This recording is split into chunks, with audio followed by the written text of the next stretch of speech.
कविता का नाम है आत्मतरण, और इससे रिलेटेड क्वेश्चन बोर्ड्स में भी आते हैं, उससे पहले जो एग्जाम होता है स्कूल का उसमें भी आता है।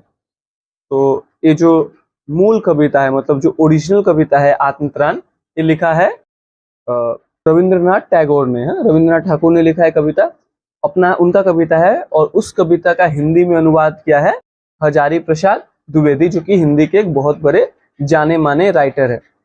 ये ओरिजिनली एक बंगाली कविता है।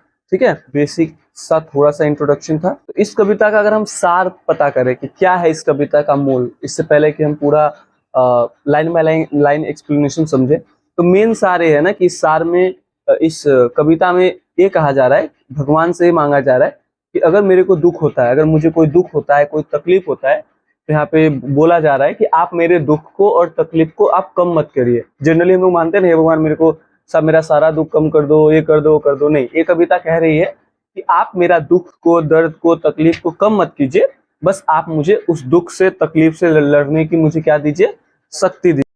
आगे कहते हैं कि मुझे कवि रविन्द्रनाथ टैगोर कहते हैं भगवान से कि आप मुझे, मेरे अंदर इतना आत्मविश्वास भर दीजिए कि अगर आगे कोई भी प्रॉब्लम्स आता है, कोई भी कठिनाई आती है, तो मैं उससे आसानी से लड़ सकूं।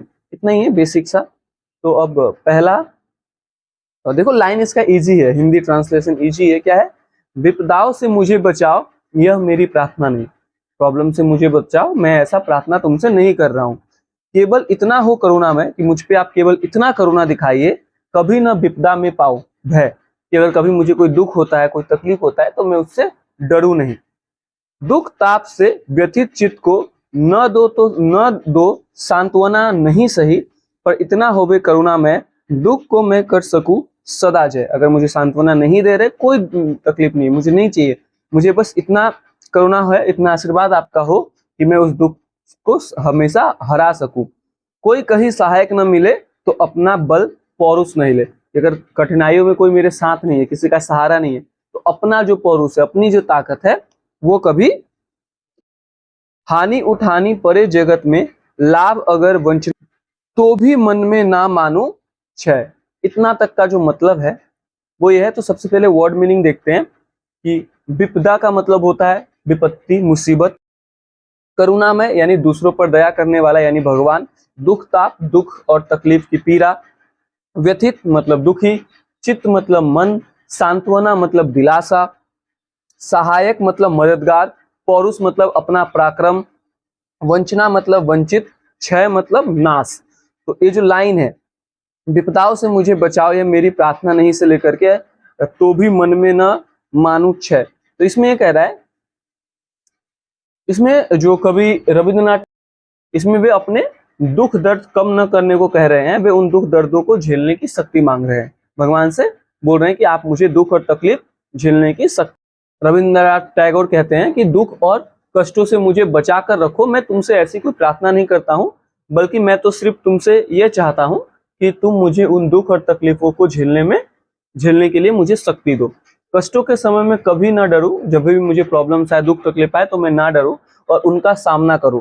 दुख की पीड़ा से दुखी मेरे मन को आप हौसला मत दो, परंतु हे प्रभु, मुझे इतना आत्मविश्वास भर दो कि मैं हर कष्ट पर जीत हासिल कर सकूं। कष्टों में कोई सहायक ना मिले, यानी अगर मुझे कोई तकलीफ है, कोई सहायता नहीं भी करता है, तो कोई बात नहीं, परंतु वैसी स्थिति में मेरा जो पराक्रम है, मेरा जो अपना बल है, वो कम ना हो।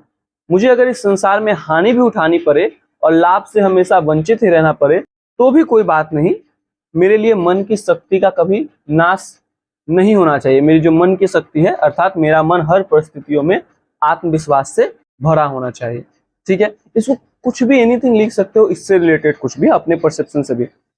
देखो, मेरा त्राण करो अनुदित तुम, यह मेरी प्रार्थना नहीं, बस इतना हो बे करुणा में, तारन की हो, तरने की हो शक्ति अना में। मेरा भार अगर लघु करके न दो सांत्वना सही, मेरा भार लघु करके न दो सांत्वना सही, केवल इतना रखना अनुनय, वहन कर सकूं इसको निर्भय।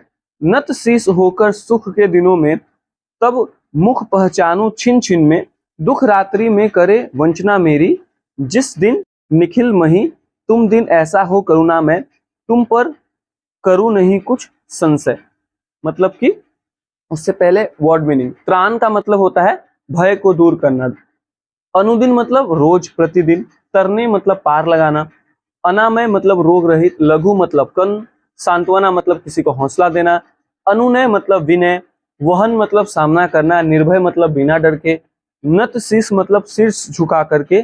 दुख रात्रि मतलब दुख से भरी रात। निखिल मतलब पूरा संपूर्ण। संशय मतलब संदेह।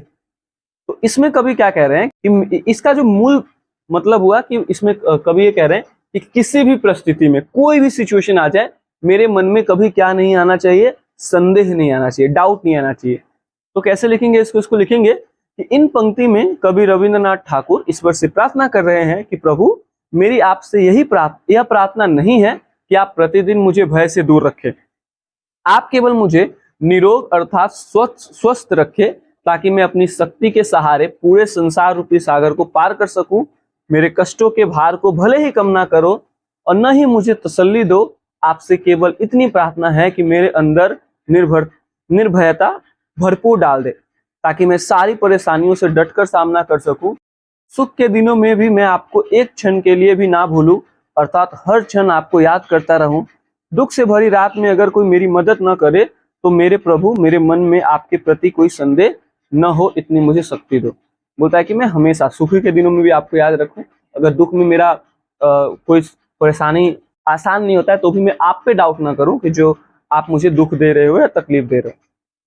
ठीक है, तो रविन्द्रनाथ टैगोर का बेसिक परिचय है और इसका क्वेश्चंस कुछ नॉर्मल क्वेश्चंस होते हैं इसके जो